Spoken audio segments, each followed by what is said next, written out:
Hello world, my name is Waseem and welcome back to the series web development. Last video तक हम देख चुके हैं कि HTML के अंदर टेबल्स कैसे बनाते हैं। ठीक है, आज की इस वीडियो में हम देखते हैं कि HTML के अंदर लिस्ट ऑफ आइटम्स कैसे क्रिएट करते हैं। बेसिकली जनरली वेबसाइट्स पर आपको कई बार लिस्ट भी क्रिएट करनी पड़ती है, तो वो किस तरीके से क्रिएट हो सकती है। ठीक है, तो देखो, लिस्ट क्रिएट करने के लिए तीन तरीके की लिस्ट होती है। अब उसके लिए हम क्या करते हैं, सबसे पहले W3 स्कूल्स पर चलते हैं और वहाँ पर मैं आपको लिस्ट के टाइप बताता हूँ। सबसे पहले है ordered list, sorry unordered list and ordered list. ठीक है, एक तीसरे टाइप की भी होती है, वो हम इन दोनों के बाद में देखेंगे। अब W3schools.com मैं आपको इसलिए रिकमेंड करूंगा बिकॉज ये बहुत अच्छी वेबसाइट है। ठीक है, अगर आप खुद से पढ़कर चीज़ों को सीख सकते हैं तो ये नंबर 1 वेबसाइट, आप इसको जरूर यूज कीजिए। और अगर मान लीजिए पढ़कर समझने में प्रॉब्लम है तो नो डाउट आप वीडियो सीरीज भी देख सकते हैं, जैसा कि आप ये वीडियो देख रहे हैं। ठीक है तो हम देखते हैं सबसे पहले अनऑर्डर्ड लिस्ट। ठीक है, अनऑर्डर्ड लिस्ट के लिए टैग होता है UL। ओके, ये हमारी लिस्ट क्रिएट होगी। अब लिस्ट आइटम्स हमें डालने हैं, तो लिस्ट आइटम्स के लिए टैग होगा LI। For example first item, और जितने नंबर ऑफ आइटम्स आपके उस लिस्ट में होंगे, ठीक है, आप सिंपली ऐड करते जाइए। सेकंड आइटम, ठीक है, then again LI, third item. ठीक है, बस इस तरीके से आप जितने नंबर ऑफ आइटम्स अपने लिस्ट के अंदर चाहते हैं सिंपली LI ऐड करते जाइए और वो अपेंड होते जाएंगे। अब हम इसको रन करके देखते हैं। फाइल मैंने ऑलरेडी बना रखी थी, ठीक है, मेक श्योर। तो ये देखिए, ये लिस्ट तो हमारी हेडिंग होगी जो मैंने H3 के अंदर डिफाइन की थी। ओके, और ये हमारी अनऑर्डर्ड लिस्ट के आइटम्स आ चुके हैं। ठीक है, डिफॉल्ट ये सारे बुलेट्स के अंदर आते हैं। ठीक है, ओके, तो ये हो गई हमारी अनऑर्डर्ड लिस्ट। मैं इसकी हेडिंग चेंज कर देता हूँ बिकॉज हमें इसी पेज पर बाकी की लिस्ट्स भी देखनी है। ठीक है, तो ये हो गई हमारी अनऑर्डर्ड लिस्ट। अब हम देखते हैं ऑर्डर्ड लिस्ट। तो मैं हेडिंग नहीं डालता हूँ और मैं सिंपली हेडिंग का टेक्स्ट चेंज कर देता हूँ। अनऑर्डर्ड लिस्ट कहाँ से स्टार्ट हो रही थी? UL से, और ऑर्डर्ड लिस्ट स्टार्ट होगी OL से। और कुछ भी चेंज नहीं है, बाकी सारा सब कुछ सेम है। ठीक है, तो मैं क्या करता हूँ, सिंपली वही आइटम्स कॉपी करके यहाँ पर पेस्ट कर देता हूँ। अब मैं इसको जाके रीलोड करता हूँ तो देखिए, अनऑर्डर्ड लिस्ट में आपको सारे आइटम दिख रहे हैं, राइट, और ऑर्डर्ड लिस्ट में आपको नंबरिंग के साथ आइटम दिख रहे हैं। तो ये दोनों में डिफरेंस है बेसिकली, कि अनऑर्डर्ड में जो लिस्ट का जो हाईलाइट होता है ना, कह सकते हैं कि वो डॉट के साथ होता है, बुलेट के साथ। ठीक है, और यहाँ पर जो ऑर्डर्ड लिस्ट में जो नंबरिंग हो, नंबर्स के साथ आइटम्स को रिप्रेजेंट किया जाता है। ठीक है, तो ये तो हमारे हो गए अनऑर्डर्ड लिस्ट और ऑर्डर्ड लिस्ट। अब तीसरा लिस्ट का टाइप कौन सा होता है वो देखते हैं। तीसरा लिस्ट का टाइप होता है डिस्क्रिप्शन लिस्ट। ठीक है, अब डिस्क्रिप्शन लिस्ट जनरली क्या होता है ना, जैसे आप कई बार क्या है, फॉर एग्जांपल आप पेपर्स वगैरह में या फिर अपने एकेडमिक्स वगैरह में डेफिनेशन वाला जो काम करते हैं ना, फॉर एग्जांपल आपको कोई एक वर्ड दे दिया, आपको बोला कि उस वर्ड की डेफिनेशन लिखो 20 वर्ड्स में, 30 वर्ड्स में, what ever the words length is. Okay, तो उस केस में काम आता है डिस्क्रिप्शन लिस्ट। ठीक है, तो डिस्क्रिप्शन लिस्ट को किस तरीके से यूज करते हैं वो देखिए। सबसे पहले मैं क्या करता हूँ, हेडिंग कॉपी करता हूँ और पेस्ट किया मैंने, और डिस्क्रिप्शन लिस्ट का टाइटल भी कॉपी कर लिया वहाँ से। अब ठीक, अब हम डिस्क्रिप्शन लिस्ट को क्रिएट करते हैं। तो डिस्क्रिप्शन लिस्ट क्रिएट होती है जैसा हमें उस डिस्क्रिप्शन के अंदर डी आता है, तो DL से स्टार्ट होगी। ठीक है, अब इसके अंदर देखो दो वर्ड होता है। एक तो होता है कह सकते हैं डिस्क्रिप्शन का जो टैग होता है ना, सॉरी टर्म होती है बेसिकली, कि आपको पर्टिकुलर किस टर्म को डिफाइन करना है, तो वो डिफाइन होता है, टैग होगा उसके लिए DT। फॉर एग्जाम्पल मैंने लिख दिया वेब डेवलपमेंट, सॉरी कुछ और लिख देते हैं, व्हाट इज कंप्यूटर।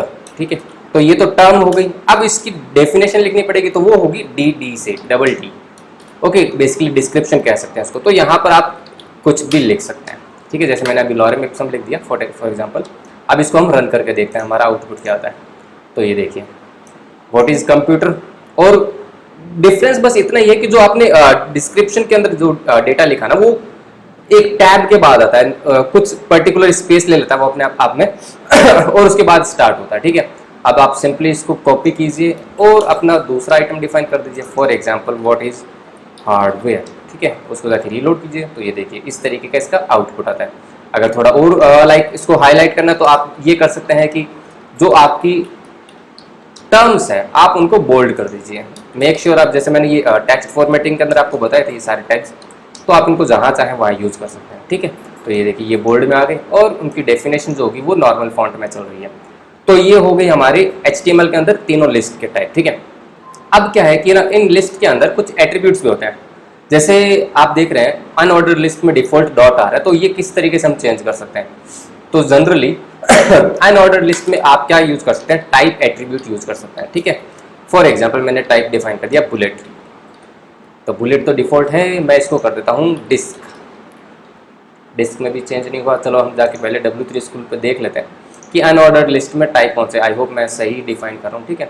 ये देखिए ये 4 टाइप होते हैं, मैंने सर्किल कॉपी किया और मैं सर्किल यहाँ डिफाइन करता हूँ, ठीक है। अब जाके हम उसको रीलोड करते हैं तो देखिए टाइप चेंज हो चुका है ना लिस्ट का। तो यहाँ डेफिनेटली एक और स्क्वायर है, तो हम स्क्वायर कॉपी कर लेते हैं और स्क्वायर जाके पेस्ट किया तो देखिए अब ये स्क्वायर में हो गया। अगर आप चाहते हैं कि कुछ भी आइटम ना आए, कुछ भी ना आए, तो सिंपली नन कर दीजिए, तो कुछ भी नहीं आएगा। लिस्ट ऑफ आइटम्स अब ऑटोमेटिक चलते रहेंगे, ठीक है। इसी तरीके से ऑर्डर्ड लिस्ट में भी यहाँ पर आप एट्रीब्यूट डिफाइन कर सकते हैं, ठीक है। अब फॉर एग्जांपल ऑर्डर्ड लिस्ट के कौन से एट्रीब्यूट्स होते हैं वो हम जाके ऑर्डर्ड लिस्ट में देख सकते हैं। टू बी ऑनेस्ट मुझे ये सारे याद नहीं है, बिकॉज आज की डेट में मैं जो भी काम करता हूँ ना, या तो मुझे बना ही मिलता है, कोई ना कोई वेब डिजाइनर बना के देता है, ठीक है, सारा कोड, या फिर आज की डेट में बहुत ज़्यादा फ्रेमवर्क्स एडवांस हो चुके तो बनी बनाई चीज़ें मिल जाती हैं, हम डायरेक्टली उनको यूज़ कर लेते हैं, ठीक है। पर अंडरस्टैंडिंग होना जरूरी है, अगर अंडरस्टैंडिंग नहीं होगी तो वो बनी बनाई चीज़ें भी आपके लिए यूजलेस है, ठीक है। तो टाइप 1 डिफाइन करते हैं, 1 2 3 फॉर्म की फॉर्म में तो डिफॉल्ट चल ही रहा है, राइट। अगर मैं टाइप ए कर दूं, ठीक है, तो वो ABCD की फॉर्म में आ गया। अगर मैं टाइप स्मॉल ए कर दूं तो स्मॉल ABCD की फॉर्म में आ गया, करेक्ट। तो इस तरीके से बाकी के भी हैं, आप इनको देख सकते हैं, ठीक है। सो आई होप आपको लिस्ट किस तरीके से डिफाइन होती है वो समझ में आ गया होगा। अब इसकी प्रैक्टिस के लिए मैं आपको एक एग्जांपल दे देता हूँ। फॉर एग्जांपल मैं सर्च कर लेता हूँ HTML लिस्ट एग्जांपल्स, ठीक है। इमेजेस में जाते हैं और यहाँ पे आई गेस आपको काफ़ी सारी लिस्ट मिल जाएगी, ठीक है। यहाँ पे तो कुछ खास नहीं मिल रही। चलो इनमें से मैं कोई एक इमेज देख के आपको नीचे डिस्क्रिप्शन में उसका लिंक डाल दूंगा, तो आप उसको ट्राई कीजिए अपने लेवल पे प्रैक्टिस करने की, ठीक है। एक आपके माइंड में ये क्वेश्चन आ सकता है कि यार इनको रियल वर्ल्ड में इनका किस तरीके से यूज होगा, तो वो भी मैं आपको दिखा देता हूँ, ठीक है। फॉर एग्जांपल मैं एक वेबसाइट ओपन करता हूँ, ये वेबसाइट बेसिकली मैंने ही बना रखी है, ठीक है। तो यहाँ पर मैंने काफ़ी सारे लिस्ट ऑफ आइटम्स यूज करते हैं। देखिए ये आ रहा है ना, ब्राउज कंपनीज बाय कैटेगरी, जो सेक्शन आ रहे हैं यहाँ पे, जितने भी ये कैटेगरीज आ रही है ना, ये सारे ULLI है, ठीक है। उसके बाद हम थोड़ा और स्क्रॉल डाउन करते हैं, ये देखिए राइट साइड में जो आ रहा है ये वाला सेक्शन अफ्रीका बिजनेस डायरेक्टरी, तो ये जितनी भी कंट्रीज के नाम आ रहे हैं ना यहाँ पर, ये सारे ULLI हैं, ठीक है। फिर ये आ गया फाइंड अफ्रीकन इम्पोर्टर्स, राइट, तो ये भी जितने कंट्रीज के नाम आ रहे हैं ये सारे ULLI हैं, ठीक है। अब वो बाद की बात है कि इनको इस तरीके से फॉर्मेट कैसे किया वो हम बाद में देखेंगे जब हम CSS करेंगे, ठीक है। तो रियल वर्ल्ड में इनका इस तरीके से यूज़ किया जाता है, ओके। सो आई होप आपको HTML के अंदर लिस्ट किस तरीके से काम करती है वो समझ में आ गई होगी। नीचे डिस्क्रिप्शन के अंदर मैं आपको लिंक दे दूंगा एक एक्सरसाइज का, तो मेक श्योर उसको ट्राई जरूर करना, या फिर तुम अपने लेवल पर भी गूगल इमेजेस पे जाके सर्च कर सकते हो, ठीक है। अब जाते जाते वीडियो को लाइक जरूर कर देना, चैनल को अगर सब्सक्राइब नहीं किया मेरे भाई तो चैनल को भी सब्सक्राइब कर लेना, और इंस्टाग्राम और लिंक्डइन दोनों में से जो भी प्लेटफॉर्म तुम लोग यूज़ करते हो वहाँ पर भी मुझे फॉलो कर लो। किसी भी टाइप का क्वेश्चन कोई हो तो वहाँ पर मुझे पूछ सकते हो। थोड़ा मैं वहाँ पर बेसिकली रिप्लाई करना थोड़ा जल्दी हो सकता है, राइट, क्योंकि यूट्यूब पे कमेंट वगैरह मैं रेगुलर तो नहीं देख पाता, दिन में 1 या 2 बार ही देख पाता हूँ, तो उस टाइम पॉसिबल होता है तो मैं रिप्लाई कर देता हूँ, ठीक है। तो चलो फिर मिलते हैं नेक्स्ट वीडियो के अंदर, टिल देन बाय बाय।